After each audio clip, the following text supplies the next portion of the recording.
이번 주간과 다음 주간 계속 두 번 교회란 무엇인가라는 주제로 함께 말씀 나누려고 합니다. 마침 다음 주일이 종교개혁 주일입니다. 그래서 종교개혁 주일이라서 무엇보다도 교회에 대한 또 신앙, 개인적인 신앙, 또 크게 말하면 우리 한국 교회도 이렇게 함께 생각하면서 또 은혜 받는 그런 시간 됐으면 좋겠습니다. 최근에 주님께서는 저에게 좀 많은 사역자들을 만나게 해주셨습니다. 훌륭한 신학자들도 만나봤고요, 목회자들도 그리고 선교사님들 만나게 해주셨어요.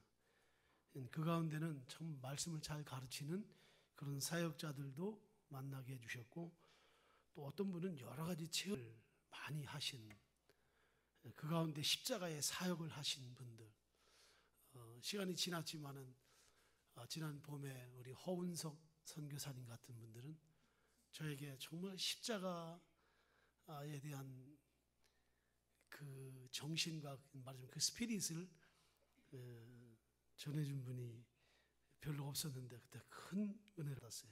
또 성령께서 은사 체험한 사람들도 저에게 또 많이 만나게 해주셨습니다. 굉장히 행복했죠. 그런데 주님은 그러한 가운데에서도 하나님 말씀을 저에게 들려주었어요. 그게 뭔가 하면 귀 있는 자들은 성령이 교회들에게 하시는 말씀을 들을지어다.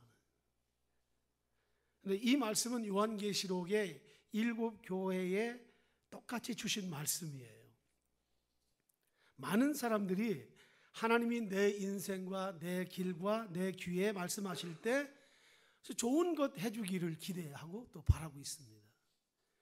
그러나 정말 안전하고 풍성한 것은 내 귀에 좋은 것이 아니라 주님이 교회에 하신 말씀을 듣는 겁니다.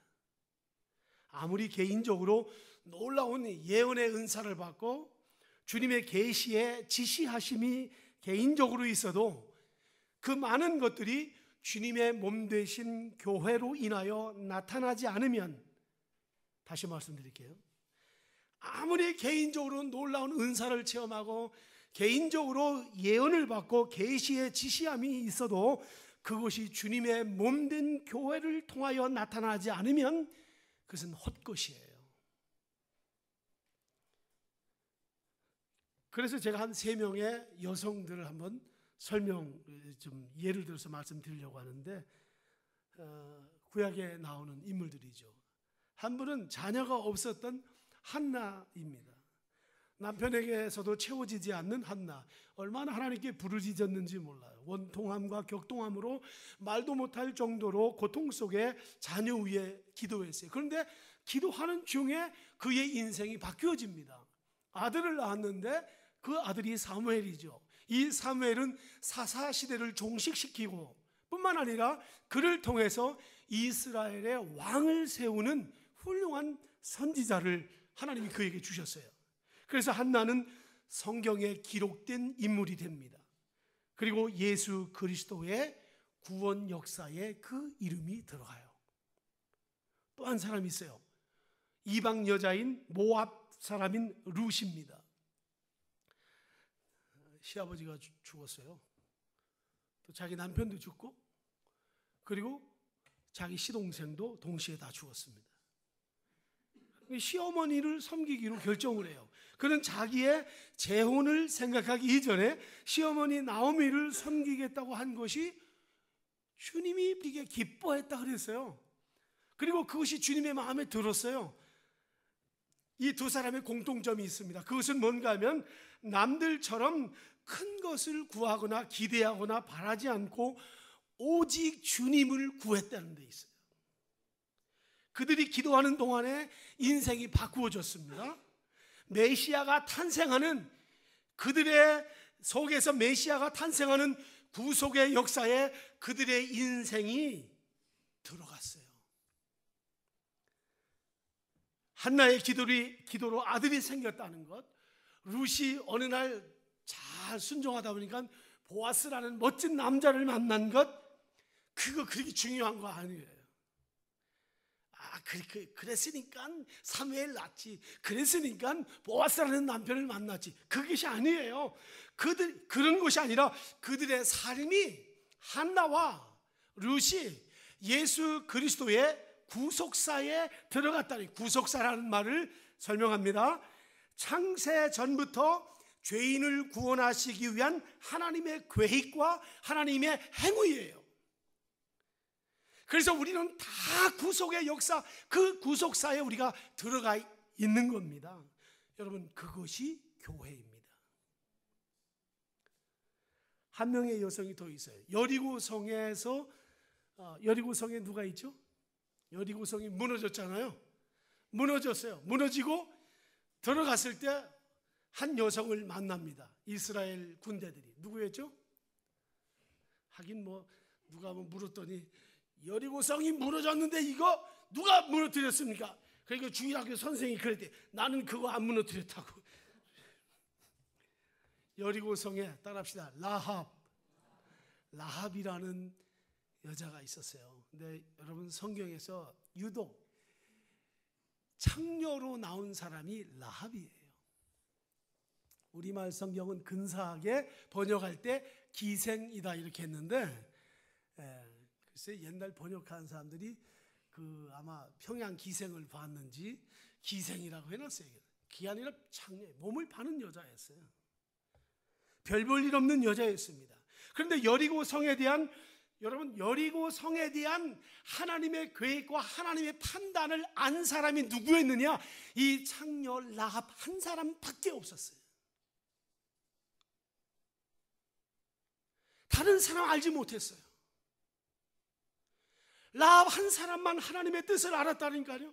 물론 정탐꾼이 여리고성에 들어갈 때 주소 찾아가 내비게이션 찍어가지고 간 거 아니에요. 뭐 특별히 계시가 임했던 것도 아니에요. 그 군대들한테, 여리고의 군사들한테 쫓기다가 그냥 튀어 들어갔는데 그 집이 라합의 집이었어요. 물론 하나님의 인도였죠. 그런데 여러분, 그 라합이 그런 일을 통해서 주님의 구속사에 들어갈 뿐만 아니라 예수 그리스도의 족보에 들어가는 할머니가 됐다는 사실. 주님은 이런 별 볼 일 없는 사람들을 통해서 하나님의 말씀을 주셨고 이들의 이름이 성경에 기록되게 했습니다. 여러분, 지금 여러분들이 성공도 했고 앞으로 성공할 수도 있고 자녀들이 성공할 수 있습니다. 그런데 주님이 네 성공이 나의 구속사와 상관이 없어. 만약에 이렇게 주님이 말씀하신다면 여러분, 우리는 실수하는 거예요. 성공이 실수예요. 잘됨이 실수예요. 여러분이 한나처럼 고통과 원통함 속에서 주신 그 아들을 하나님께 드리고 룻처럼 내 인생의 새로운 길을 택하기보다는 내가 섬길 자를 섬기고 또 라합처럼 정탐꾼이 숨어 들어올 때 받아들이면 바로 그때 주님이 우리에게 하시는 말씀이 뭡니까? 너의 삶을 내가 구속사에 들어가는 자로 쓰겠다고 하는 것, 이것이 한나와 룻과 라합의 인생입니다. 제가 오늘 설교의 하이라이트를 지나갔어요. 여러분 인생이, 저와 여러분의 인생이 그리스도의 구속사에 들어갔다는 거 하나, 그리고 주님이 우리를 사용하시고 쓰신다는 거, 그거 하나, 그것이 우리에게 최고의 최상의 축복임을 우리가 믿어야 합니다. 이보다 더 큰 은혜는 없어요. 다시 말씀드릴게요. 여러분이 원통함과 격분됨 속에서도 여러분 자신을 위한 삶을 살지 않고 진정으로 남을 섬기기로 하면 그게 아무것도 아닌 것 같은데, 남들이 볼 때는 비참한 인생, 뭘 그렇게까지 하나, 그럴지 모르는데 여러분, 그게 주님의 마음에 그냥 딱 드는 거예요. 놀라운 것은 그럴 때 주 예수 그리스도의 구속 역사에 여러분의 이름이 들어간다는 것이죠. 이것이 왕의 아들의 잔치가 아니고 무슨 잔치입니까? 이보다 놀라운 게 어디 있어요? 지난 주일에는 제가 골로새 교회와 라오디게아 교회를 비교해서 말씀을 드렸어요. 골로새 교회는 산간에 있는 작은 교회라고 했잖아요. 그런데 그 작은 교회는 음부의 권세가 건드리질 못했어요. 라오디게아 교회는 대선교 집회가 열리고 찬양을 집대성한 그런 놀라운 교회였는데, 그 교회는 성경에 기록되지 않고 삭제됐어요. 제거됐어요. 오히려 주님이 요한계시록에서 보면 라오디게아 교회를 주님이 책망한 것을 우리가 보게 됩니다. 그런데 여기 에베소 교회는 이 골로새 교회보다도 더 작은 교회예요. 더 힘이 없는 교회예요. 성경에 바울 서신이 7교회가 나오는데 그 교회 중에서 가장 작은 교회예요. 사도행전 19장 1절 이하에 보면 바울이 말씀을 전할 때 유일하게 성경에 나오는 교회 가운데 7교회 중에 교인 숫자를 기록한 데가 에베소 교회 딱 하나예요. 에베소 교회에 바울 사도가 와서 이렇게 묻습니다. 너희가 예수를 믿을 때 성령을 받았느냐? 그랬더니 에베소 교인들이 뭐라고 하냐면, 우리는 성령이 뭔지 알지도 못하고 들어본 적도 없다 그랬어요. 들어본 적도 없다. 유행과 시대에 뒤떨어진 교회, 성령이 불길처럼 일어나는 그 시대에 성령이 무엇인지도 들어보지 못한 이 에베소 교회, 그러나 그 에베소 교회에 바울 사도가 복음을 전하고 안수할 때, 세례할 때 성령이 임했고, 그 당시 그 교회 안에 모였던 사람들이 12명쯤 되었더라. 이게 딱 한 군데 나와요. 몇 명이요? 나는 이 말씀 보다가 어젯밤에 이 말씀을 준비하고 보다가 막 울었어요. 그 훌륭한 바울 사도, 가서 복음을 전하고 얼마나 사력을 다했을까. 근데 그 에베소 교회에 그날 모인 사람이 12명밖에 안 됐다 그랬어요. 나 못하고 있는가? 바울 사도 앞에 부끄러울 뿐이에요. 에베소 교회는 한 번 복음을 외칠 때, 저 베드로가 외칠 때 3,000명이 돌아오는 그런 교회가 아니었어요. 회개하고 3,000명이 돌아온 게 아니었어요. 그런데 에베소 교회에 놀라운 말씀을 주셨습니다. 2장 1절에 허물과 죄로 죽었던 너희를 살리셨도다. 어마어마한 말입니다, 성경에서. 그런데 이것을 2장 1절에서 말하고 1장에서는 교회를 말했어요. 교회가 얼마나 중요한지. 죄 용서받고 구원받는 것, 자유함 얻는 것, 이것이 먼저 나와셔야 될 텐데 1장에서 교회 문제를 가지고 바울 사도가 기록한 거예요. 바울은 이 놀라운 구원의 말씀을 주기 전에 먼저 교회가 뭔가를 썼습니다. 이것이 오늘 주님이 이 예배 가운데 우리에게 주님이 주시고자 하는 말씀이에요. 많은 사람들이 내가 죄사함 받고 구원받기를 원합니다. 굉장히 중요한 거죠. 그러나 한나와 룻과 라합처럼 주님의 재림 전까지 내가 주님의 구속사에 들어가는 것, 그것을 우리가 분명하게 한다면, 그것을 우리가 진정으로 그렇게 원한다면은 먼저 알 것이 교회예요. 교회를 바로 알아야 됩니다. 저는 감히 바울의 생애처럼 살기를 바라며 기도할 때가 있어요. 저 유명했던 바울 사도가 자기 인생의 말년에 로마에서 삶을 마감할 때 그가 셋집에서 살았다. 셋방살이 했다고 말해요. 혼자 사는 바울 사도가 얼마나 고독했을까, 그런 생각을 해봐요. 바울은 자기에게 오는 사람들을 셋방에 앉아서 복음을 전했고 그곳에서 초라하게 마지막을 보냈습니다. 더 놀라운 것은 엄청난 이 사도행전의 시작도 보면은 무슨 어마어마하게 대역사가 일어난 것 아니었어요. 오히려 사도행전은 놀랍게도 조그마한 그 다락방에서, 마가의 다락방에서 임시로 빌려가지고 예배드리는 그 교인의 집에서 교회가 시작됐어요. 그리고 결국은 로마의 초라한 셋집으로 끝을 맺는 것이 사도행전입니다. 그 사이에 교회들이 있었지만은 여러분 놀랍잖아요. 여러분, 주님은 오늘도 여러분의 셋집에서, 여러분의 다락방에서 주님의 구속사를 이어간다는 것을 기억해야 합니다. 저는 이런 생각만 하면 정말 까무러질 것 같아요. 어떻게 나 같은 존재, 주님이 나를 주님의 집으로 삼으시고 내 안에와 계신다. 말이 안 돼요. 놀라운 거예요. 난 아무것도 안 해요.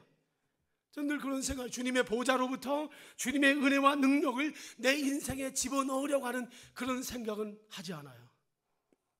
그저 저는 주님, 저 룻과 같고 라합과 같고 한나와 같은 나, 심지어 인생이 방탕하게 끝내 그 방탕했던 그 고멜처럼 그렇게 부족한 나, 내가 주님의 구속사에 들어간 것 내 인생의 최대의 축복이고 그것 때문에 내 인생이 바뀌어진 것. 그래서 사도행전 마지막 장에서 저 요한계시록 이어지는 그 사이에 내가 있기를 간절히 늘 원하고 있어요. 그것이 제 기도 제목이에요. 조금 더 이야기할게요. 사도행전 마지막의 교회 모습은요, 세 가지 제가 꼭 여러분에게 확인시켜 드릴 건데, 사도행전 마지막에서는 바울 사도가 로마의 셋집에서 살았다. 사도행전 마지막 장 31절과 32절에 보면 나옵니다. 바울이 로마의 셋집에서, 그 교회예요. 요한계시록에서는 두 번째로 교회 모습이 죽임을 당할지 모르는 광야에서 철장의 권세를 가지는 산의 아이를 낳는 여자가 나와요. 여러분, 교회는 이런 곳이에요. 산의 아이를 낳으면 죽이려고 붉은 용이 그를 공격하려고 하는 그런 마당에서도 여전히 철장을 가지고 쇠붙이를 가지고 쇠망치를 가지고 질글스를 깨뜨려 부수는 이런 아들을 낳는 교회, 우리 교회가 그런 교회 되기를 바랍니다. 세 번째는 요한계시록 19장에 나오는 주님의 신부가 되는 교회예요. 아무리 큰 소리치고 별짓 있다 해도 우리가 마지막 날 주님의 신부가 되지 않으면 우리는 미련한 다섯천처럼 끝나고 맙니다. 여러분, 우리 교회 신앙생활 언제나 기억해야 돼요. 로마의 셋집 교회, 광야에서 아무도 없는 그 광야, 거기에서 철장을 가지고 질그릇 깨트릴 산의 아이를 낳는 바로 그런 교회, 그리고 주님의 거룩한 신부로 사는 그 길이 교회이기 때문에 주님이 마지막 날 저를 어떻게 하실지 모르지만 제 기도 제목은 언제나 제가 그 선상에 서 있게 해 주십시오. 저는 이 사실을 알게 됐어요. 늦게 철났다고 했잖아요. 정말 주님이 날 마지막 날에 초대하실지 몰라요. 목사님이 이렇게 희미하게 얘기하시나, 제게 그런 두려움이 있다 그 말이에요. 그 선을 알게 됐어요. 저 사도행전에서 시작돼 가지고 요한계시록에서 끝나는 그 일직선상의 길을 알게 됐어요. 비밀이에요. 안 알려줄 거예요. 나는 내 인생이 어떻게 될지 모르지만 주님의 구속사에 내가 들어갔다는 거 하나 때문에, 그것 때문에, 그 하나로서 평안하고 안심하고, 그 중에 하신 말씀이 이거예요. 주님의 능력은 아무도 없는 무덤에서 하나님이 죽은 자 가운데서 홀로 일으키셨죠. 천지 창조 때보다 더 위대한 일이 부활 사건입니다. 창조 때에도 인간은 아무도 없었고, 그때 주님이 천지를 창조하셨듯이 주님은 부활하실 때 아무도 없이 아들을 일으키셨습니다. 주님이 친히 하셨어요.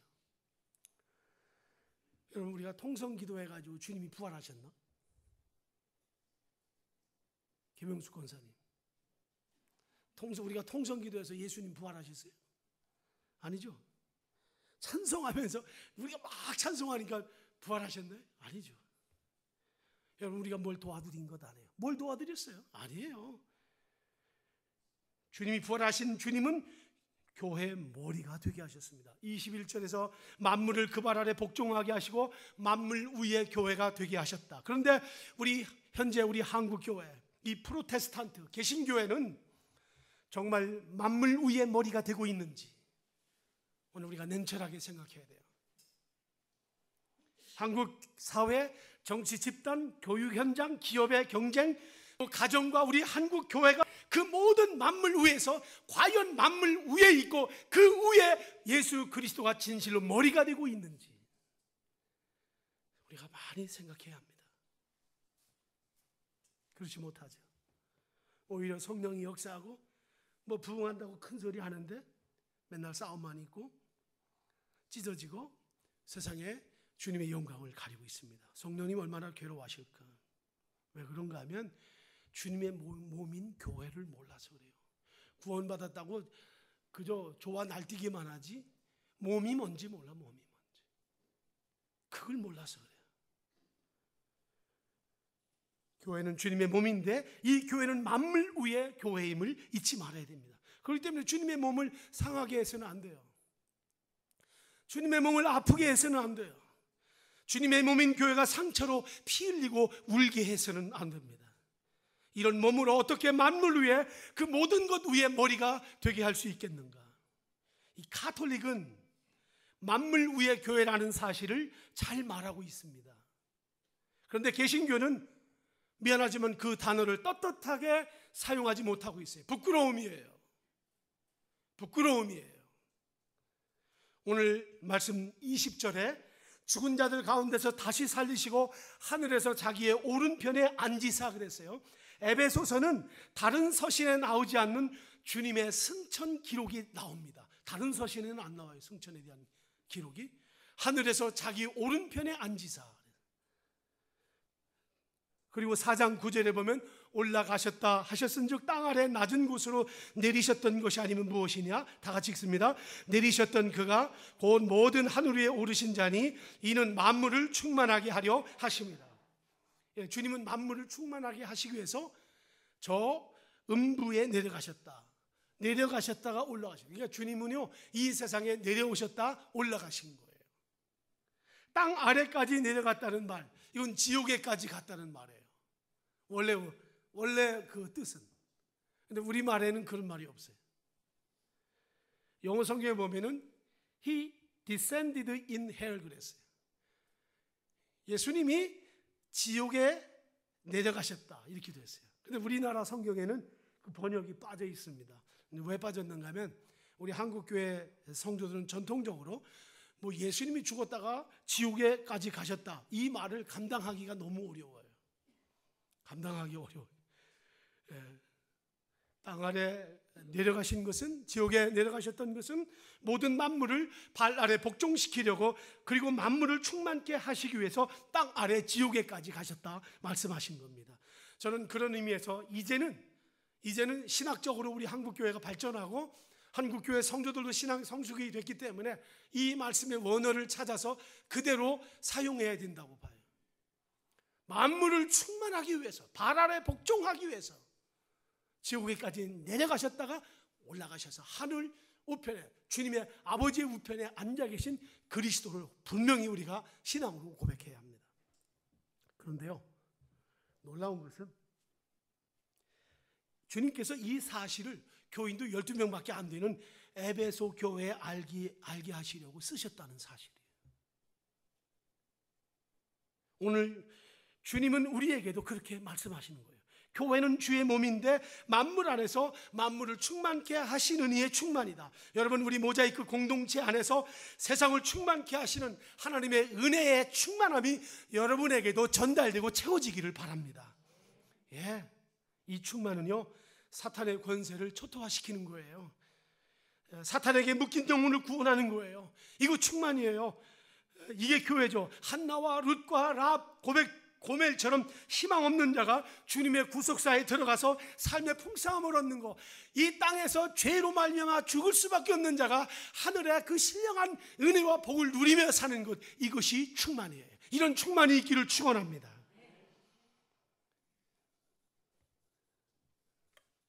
여러분, 주님은 교회 머리 되십니다. 머리인데 만물 위에 머리라 그랬어요. 마틴 루터가 종교개혁을 했어요. 종교개혁을 했는데, 근데 종교개혁할 때 믿음으로 의롭다함을 얻는 이거 하나 달랑 가지고 나왔어요. 좀 미안하지만 교회에 대한 말은 두고 나왔어요. 캐톨릭에다 두고 나왔어요. 루터의 종교개혁이 온전한 것은 아닙니다. 전 그런 의미에서 루터를 신봉해서는 안 돼요. 바울도 신봉해서는 안 돼요. 칼빈도 신봉해서는 안 됩니다. 우리는 누구만 신봉합니까? 예수 그리스도. 한번 더 합시다. 예수 그리스도. 그분만 종교예요. 그분만 우리가 신뢰하는 거예요. 그래서 믿음으로 의롭다함을 얻는 이 자유에 대한 교리는 가지고 나왔어요. 마치 롯처럼, 룻이 아니라 롯처럼 소돔과 고모라 상에서 나올 때 뭐만 나왔어요? 자기 몸만 나왔다. 자기 몸만 나왔잖아요. 근데 루터는 구원을 잘 담는 그릇인 그 교회를, 가죽부대인 교회를, 그 교회 안에 너무 소중한 것들이 많은데 그걸 너무 많이 두고 나왔어요. 그래서 개신교는, 우리 프로테스탄트는 오직 말씀을 부르시잖아요. 오직 말씀밖에 없다. 담을 건 예배밖에 없다. 여러분 미안하지만요, 예배 생활이 교회 생활은 아닙니다. 주일날 이렇게 와서 예배 드리는 이 예배 생활이 교회 생활이라고 하면 착각이에요. 교회 생활이란 여기 공동체가 모여있든 아니든 소돔과 고모라 같은 곳에 가든 직장에 가든 어느 곳을 가든지 그 안에서 내가 그리스도인임을 드러낼 뿐만 아니라 내가 그리스도인으로 살아가는 것, 그것이 교회 생활이에요. 10,000명이든 1,000명이든 오늘의 예배는 다분히 관중석이 된 것 같아요. 오늘날 예배 생활은 곧 뭐냐면 예배 보러 가는 거예요. 오늘 예배 보러 가야지. 구경 가는 거예요. 오늘 찬양대가 어떻게 멋지게 찬양을 하는지 구경 가는 거예요. 반주자가 어떻게 반주하나 구경 가는 거예요. 오늘은 어떤 새로운 분들일까 보러 가는 거예요. 제가 너무 극단적으로 얘기하나요? 여러분 어때요? 주일 예배를 주일 예배 보러 오는 것 아닙니까? 보러 오면 시험 들고 다 가요. 주님께 드리러 오는 문제가 없어요. 이런 때는 아멘 해도 전혀 손해 안 나요. 사람을 보기 위해서 오는 거예요. 우리가 그게 문제죠. 엄밀히 말하면 예수님의 제자도에 보면요, 예배 의식이라는 건 없어요. 진짜 엄밀히 말해서. 다만 예수님이 계신 곳이 예배예요. 산이든지 바다이든지 나병 환자를 만나든지 마태의 집에 가든지 삭개오의 집에 가든지 거기가 주님이 계신 곳이 예배예요. 어릴 때 주일학교 다닐 때 이런 찬송을 했어요. 예수 없는 천국을 나는 원치 않고요, 예수 있는 지옥도 나는 싫지 않아. 예수님 내 주여 내 중심에 오셔서 주님 한 분만으로 만족합니다. 자기네들이 안 불렀다고 아무도 감동도 없어. 주일학교 다닐 때 지금 생각하니까 우리 시골 주일학교 선생님들이 어떻게 그때 그런 노래를 가르쳐 주셨는지 몰라요. 예수 없는 천국 내가 원치 않고요, 예수 있는 지옥 거기 나 싫지 않아요. 오직 예수님이죠. 예, 예수님. 여러분 교회는 예수님의 몸이라고 했어요. 1장 마지막에 에베소 교회는 만물 안에서 만물을 충만케 하는 자의 충만이라고 했어요.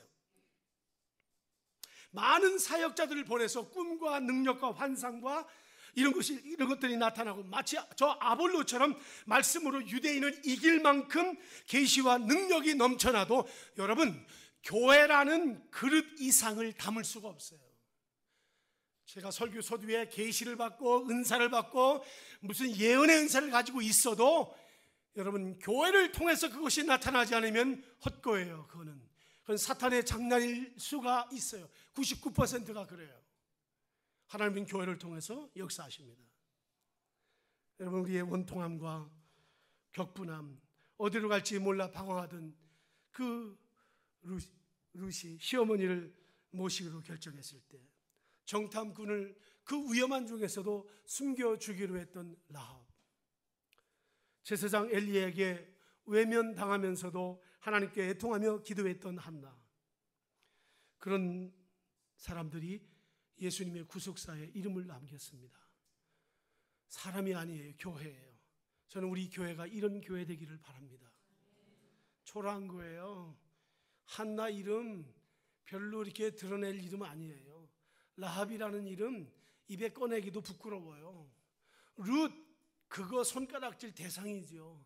거기다 고멜 같은 여자 한심하기 짝이 없죠.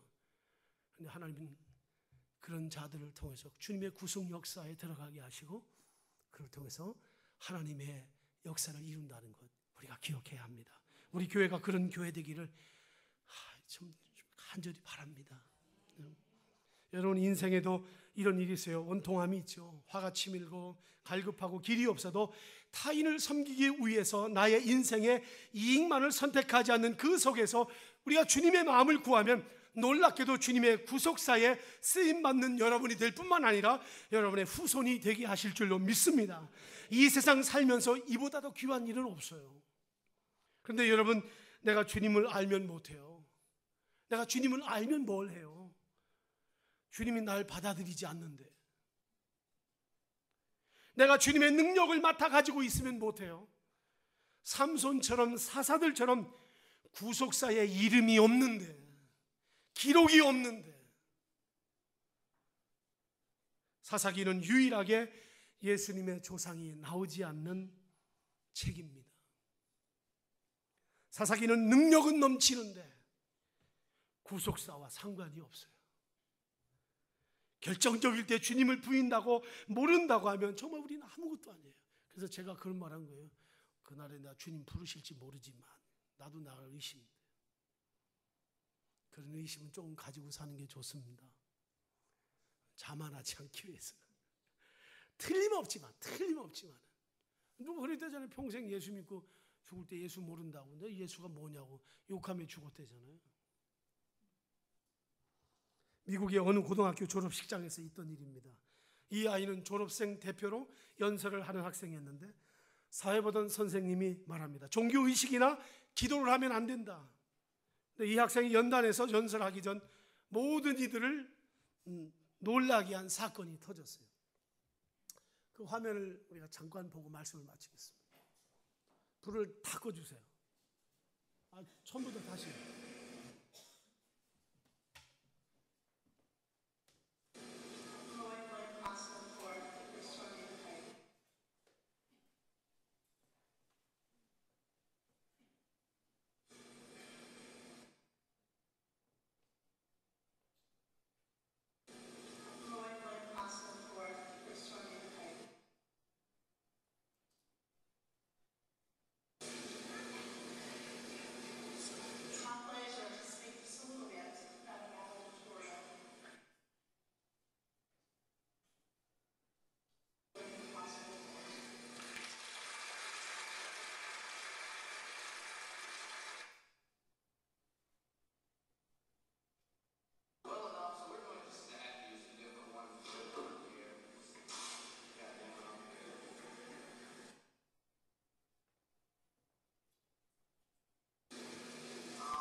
참 짧은 영상이지만